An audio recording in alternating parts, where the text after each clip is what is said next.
Baik, assalamualaikum warahmatullahi taala wabarakatuh. Alhamdulillah.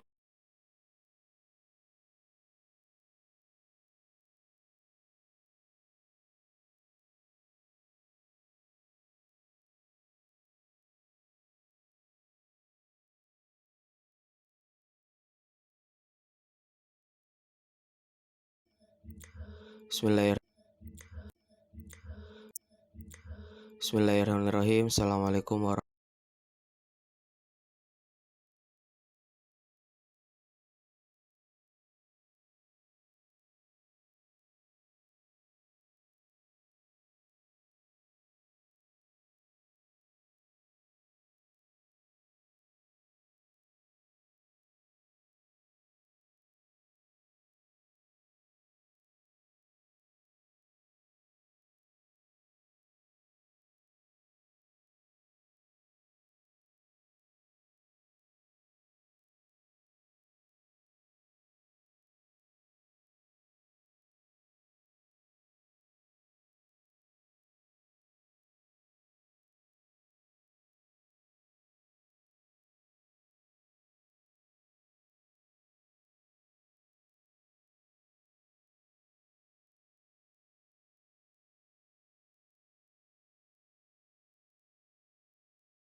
Baiklah, di sini saya akan melanjutkan penjelasan dari rekan saya, yang mana di sini saya akan menjelaskan bagian pengertian dari makosidi. Nah, kata makosidi ini, makosid itu merupakan jamak dari kata maksud yang berarti maksud, tujuan, sasaran, prinsip, niat, dan juga tujuan akhir. Nah, maksud dari kata makosidi ini merupakan sebuah kata bentukan dari sebuah kata, yaitu makosid, yang hanya memiliki perbedaan pada akhir dengan ketambahan huruf ya. Nah, dengan demikian, tafsir Maqasidi merupakan sebuah tafsir Al-Quran yang memiliki orientasi pada realisasi tujuan, baik tujuan secara syarat maupun tujuan secara Al-Quran. Cukup sekian penjelasan dari pengertian Maqasid. Selanjutnya akan dijelaskan oleh rekan saya. Terima kasih. Bismillahirrahmanirrahim. Saya akan melanjutkan presentasi mengenai ruang lingkup. Mengkaji makosid syariah sebagai paradigma tafsir makosidi tidak bisa dipisahkan dari kajian tentang maslahah, karena ia merupakan muara akhir dari deretan panjang proses pensyariatan hukum Islam. Setiap hukum Islam mesti bertali temali dengan kemaslahatan umat manusia. Karena itu, dianggap perlu memahami pengertian maslahah dan mafsadah. Ibnu Ashur mendefinisikan maslahah adalah perbuatan yang mendatangkan kebaikan atau manfaat untuk waktu selamanya ataupun di sebagian besar saja, yang menyentuh pada mayoritas maupun beberapa orang. Sedangkan mafsadah adalah kebalikan dari maslahah. Apa? Yaitu suatu perbuatan yang mendatangkan kerusakan atau bahaya, baik berlangsung terus selamanya atau sebagian besar saja, dirasakan oleh mayoritas orang maupun beberapa orang. Bertitik tolak pada definisi tersebut, maslahah terpetakan pada dua bagian. Pertama, maslahah ammah, kemaslahatan yang sifatnya umum. Ialah maslahah yang mencakup kepentingan orang banyak dan tidak menaruh perhatian pada perseorangan, melainkan memandang mereka dari aspek bagian kumpulan orang banyak. seperti perlindungan terhadap benda-benda yang bernilai harta dari kebakaran dan pengerusakan. Karena pelanggungan benda-benda tersebut banyak mengandung manfaat bagi banyak orang guna memanfaatkannya dan memilikinya melalui cara-cara yang dibenarkan oleh syara. Jenis maslahah semacam ini mayoritas terdapat dalam Al-Quran dan dihukumi fardu kifayah, seperti menuntut ilmu dan berjihad. Kedua, maslahah khossah. Ya, maslahah yang sifatnya khusus ialah maslahah yang menyentuh pada beberapa orang saja untuk memperoleh maslahah bersama. Sejak semula yang menjadi perhatian bentuk maslahah ini tertentu pada perseorang kemudian merembet pada banyak orang sebagai konsekuensi logis.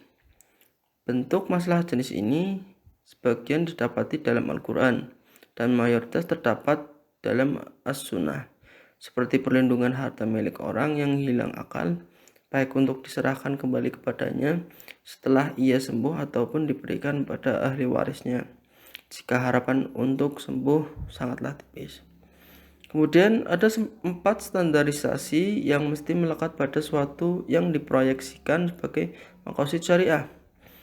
Pertama, subut atau tetap. Kedua, jelas, zuhur terstandarisasi atau indibat, dan berlaku umum, ittirad.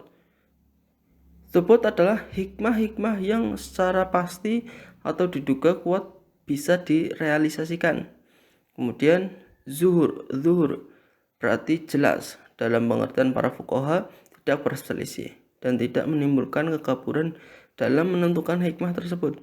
Sementara indibat adalah hikmah yang memiliki tolak ukur yang jelas, tidak melampau dan tidak terbatas.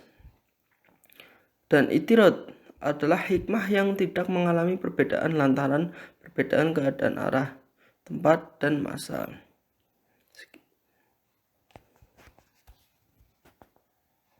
Assalamualaikum. Di sini saya akan menjelaskan bagian sejarah tafsir Maqasidhi. Secara genealogis atau nasab rancang bangun pemikiran Maqasid bukanlah temuan baru. Maqasid syariah bukanlah hasil capaian para sarjana kontemporer karena dalam tradisi usul fikih klasik, term Maqasid telah ditemukan dalam kitab-kitab yang ditulis para sarjana usul fikih klasik. Namun hal itu masih terangkum dan tercecer dalam pembahasan tentang qiyas. Sebagaimana pada masa sahabat, menurut Salam Madkur dalam Duski Ibrahim, bahwa istihad para sahabat itu ada 3 bentuk. Di antaranya 1. Menafsirkan nas-nas atau sering disebut munasahat. Kedua, menggunakan metode al-qiyas. Dan ketiga, menggunakan maslahah, mursalah, dan ihtisan. Menurut Muhammad Idris Mesud yang dikutip dari Arwani Syairozi, diskusi tentang kajian Al-Quran dilakukan pada pertengahan April 2007 yang lalu. Simposium ilmiah internasional yang mengusung tema metode alternatif penafsiran Al-Quran diadakan di kota Oujda, Maroko. Kegiatan ilmiah yang memakan waktu selama 3 hari ini sengaja dikonsentrasikan pada kajian seputar tafsir Maqasidhi. Latar belakang: sebagai makhluk sosial, dalam hidupnya manusia membutuhkan adanya manusia-manusia lain yang bersama-sama hidup dalam masyarakat. Kehidupan manusia tidak dapat dipisahkan dari aktivitas ekonomi. Manusia sebagai khalifah di muka bumi, Islam memandang bahwa bumi dengan segala isinya merupakan amanah Allah kepada sang khalifah, agar dipergunakan sebaik-baiknya bagi kesejahteraan bersama. Untuk mencapai tujuan suci ini, Allah memberikan petunjuk melalui para rasulnya. Oke, baik, kita masuk kepada pembahasan selanjutnya, yaitu tokoh-tokoh yang konsen di dalam tafsir Maqasidhi. Kali ini ada beberapa tokoh, 3 atau 4 yang akan kita bahas. Yang pertama itu ada Al-Syatibi. Beliau ini sebagai pionir studi maqasid syariah. beliau membagi maqasid menjadi dua kategori. Yang pertama ada qasdu al-syar'i, yang kedua qasdu al-mukallaf. Apa itu qasdu al-syar'i? Maksudnya adalah tujuan daripada syariat Allah dan Rasulnya. Menurut Al-Syatibi, syariat yang diturunkan oleh syariat Allah dan Rasulnya adalah untuk merealisasikan kemaslahatan manusia dan menghindari mafsadah. Yang kedua, qasdu al-mukallaf. Artinya adalah manusia sebagai objek taklif. Dalam artian, apabila manusia itu melakukan perbuatan di luar panduan syariat, maka perbuatannya batil, tidak diterima di sisi Allah. Yang kedua ada Ibnu Asyur. Beliau ini dikenal sebagai ahli tafsir, berasal dari Tunisia. Beliau memiliki beberapa langkah untuk menemukan maqasidus syariah. Beliau menawarkan beberapa langkah melalui yang pertama itu dengan cara mengkaji syariat dari semua aspek. Kemudian B, menemukan dalil-dalil melalui petunjuk tekstual Al-Quran.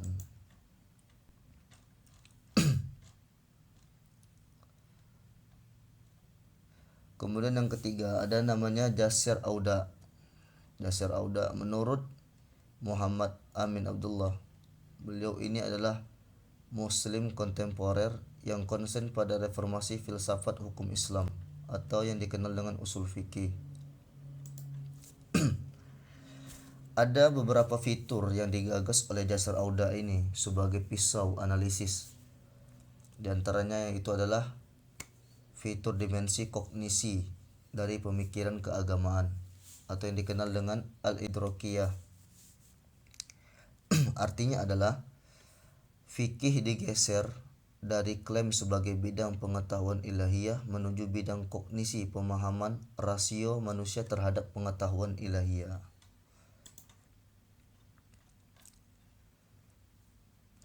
Kemudian ada fitur kemenyeluruhan atau yang dikenal dengan al-kulliyah. Nah, ini maksudnya adalah membenahi kelemahan usul fikih klasik yang sering menggunakan pendekatan reduksionis dan atomistik. Nah, ini yang selalu mengandalkan satu nas untuk menyelesaikan kasus-kasus yang dihadapi tanpa memandang nas-nas lain yang berkait. Maka solusi dari al-kulliyah, fitur al-kulliyah ini adalah menerapkan prinsip operasionalisasi tafsir tematik yang tidak lagi terbatas pada ayat-ayat hukum, melainkan menjadikan seluruh ayat Al-Quran sebagai pertimbangan dalam memutuskan hukum Islam. Kemudian ada fitur keterbukaan atau yang dikenal dengan al-infitahiyah. Nah, ini berfungsi untuk memperluas jangkauan uruf atau yang dikenal dengan adat kebiasaan. Jadi bila sebelumnya uruf itu bermaksud untuk mengakomodasi adat-adat kebiasaan yang berbeda dengan adat kebiasaan orang Arab. Jadi titik tekannya itu pada tempat, waktu dan wilayah. Maka pada kali ini uruf dalam konteks saat ini itu titik tekannya lebih pada pandangan terhadap dunia dan wawasan keilmuan seorang faqih atau nazariyat al-ma'rifat yang dimiliki oleh seorang faqih. Akan tetapi pandangan ulama harus kompeten yang dibangun di atas basis ilmiah. Yang kemudian ada fitur hierarki berfikir atau yang dikenal dengan al-harakiriyah al-mu'tamadah tabadulian. Setidaknya ini memperbaiki dua dimensi maqasid syariah. Yang pertama itu perbaikan jangkauan maqasid. Kemudian yang kedua, perbaikan jangkauan orang yang diliputi maqasid. Nah, perbaikan pada jangkauan maqasid ini sebelumnya maqasid tradisional itu cenderung bersifat partikular atau spesifik sehingga membatasi jangkauan maqasid.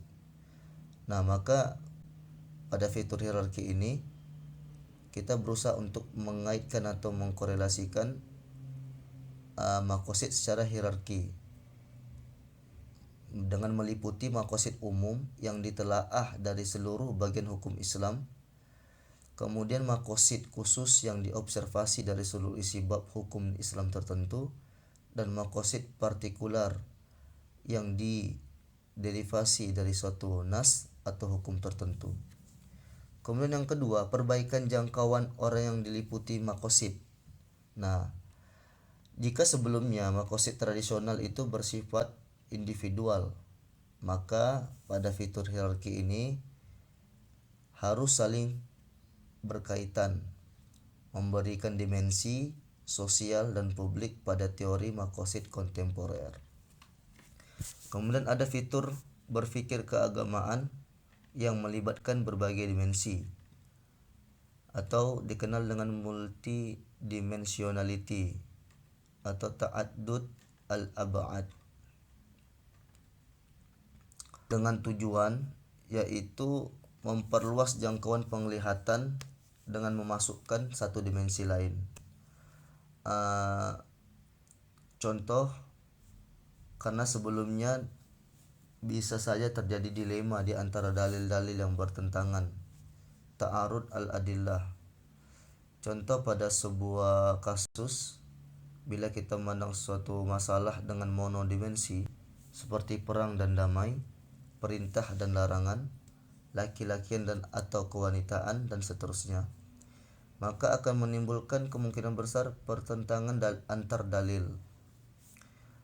Nah, inilah tujuan daripada berpikir keagamaan yang melibatkan berbagai dimensi. Nah, jika kita mau memperluas jangkauan penglihatan kita dan memasukkan satu dimensi lain, yaitu dimensi makosid, maka dalil-dalil yang seolah bertentangan antara satu dan lainnya sesungguhnya tidaklah demikian jika dilihat dan dibaca dalam konteks yang berbeda-beda. Dalil yang tampaknya bertentangan dapat direkonsiliasi atau al-jam'u pada suatu konteks baru, yaitu makosid. Yang kemudian ada fitur kebermaksudan atau yang kita kenal dengan al-makosidiyah. Nah, ini ditujukan pada sumber-sumber primer, yaitu Al-Quran dan hadis, dan juga ditujukan pada sumber-sumber rasional, yaitu qiyas, ihtisan, dan lain-lain. Tujuannya adalah agar tercipta koherensi sistematis, karena sebagian ulama mengatakan bahwa hadis Nabi ini autentitasnya juga perlu dengan melengkapkan persyaratan, yaitu koherensi sistematis. Kemudian kami mengambil salah satu contoh gagasan dari Jaswer Audat tentang makosidi.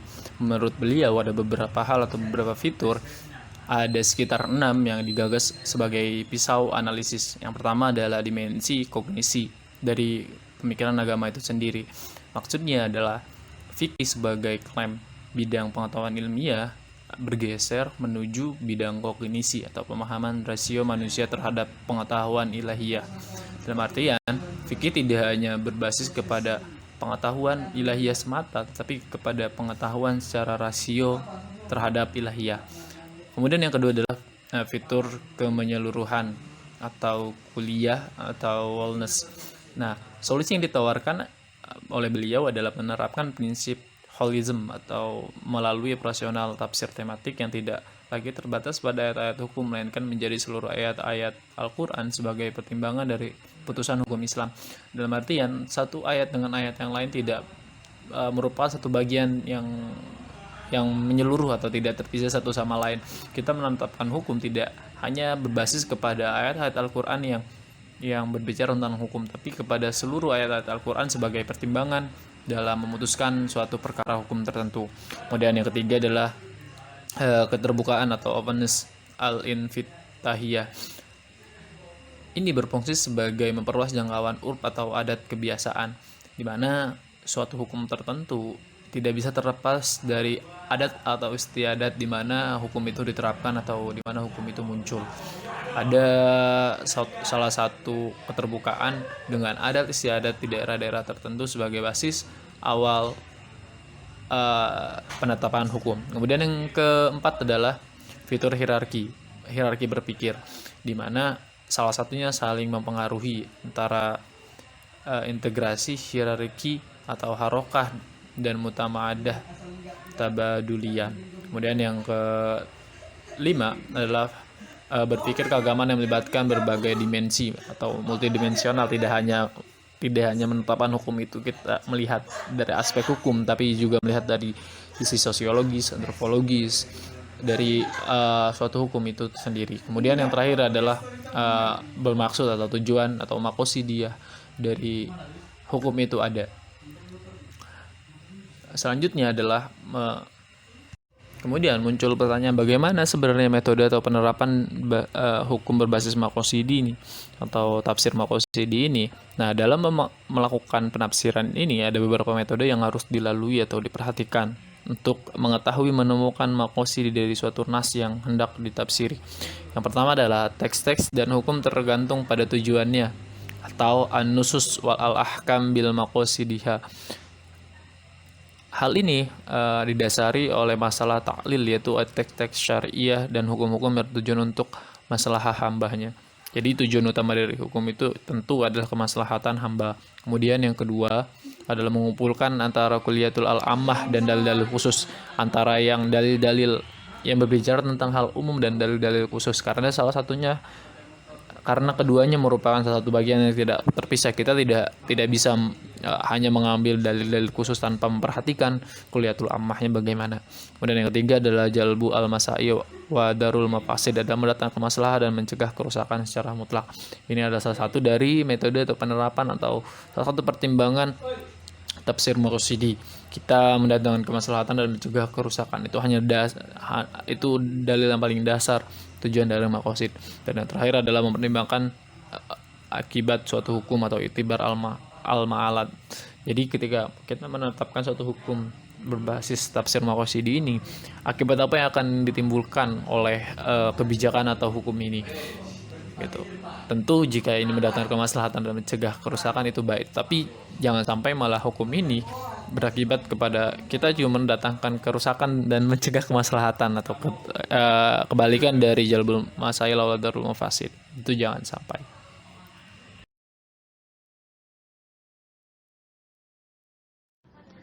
Selanjutnya adalah pro dan kontra. Memahami makosid dari suatu nas berarti juga berusaha menggali rahasia-rahasia dan maslahat dari teks itu sendiri. Dalam praktek dan realitanya seringkali terjadi pertikaian yang tidak bisa dihindari antara implementasi suatu nas atau teks dengan sesuatu yang dianggap orang-orang maslahat. Terjadi terutama pada nas yang menyangkut dengan hukum. Jika itu terjadi, maka seorang musafir harus mampu mendamaikan pertikaian tersebut. Hal itu penting, karena kalau kita mencoba mendamaikan antara nas atau teks suci dan al-waqi atau kenyataan, maka prasyarat yang harus dipahami adalah bahwa keduanya wilayah yang jika dikawinkan akan memunculkan pemahaman yang komprehensif. Dan ini menjadi syarat penerapan tafsir makosidi. Sebenarnya, proses mendamaikan antara maslahat dengan nas dalam suatu realitas hukum sudah dicakup dengan ilmu makosid al-syariah. Dengan memahami makosid al-syariat secara komprehensif, hubungan antara nas dan maslahah bisa didamaikan. Pembacaan seperti diistilahkan dengan qiraah makosidiyah sebagai penengah antara pembacaan ortodoks yang mendahulukan nas dan pembacaan hermeneutis.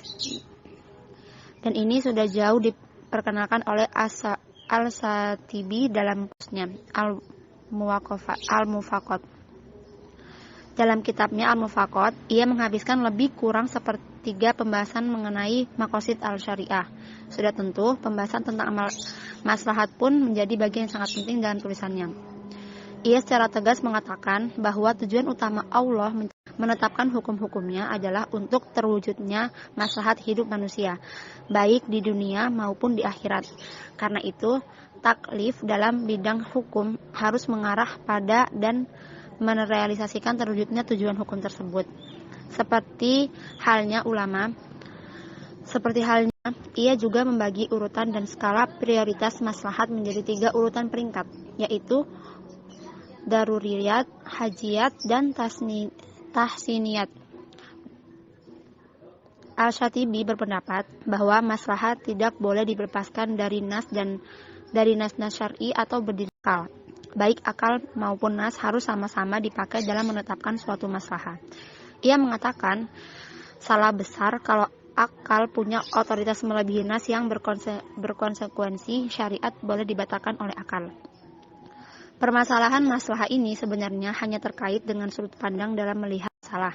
Karena secara ontologis syariat itu adalah maslahah dan maslahah adalah syariat.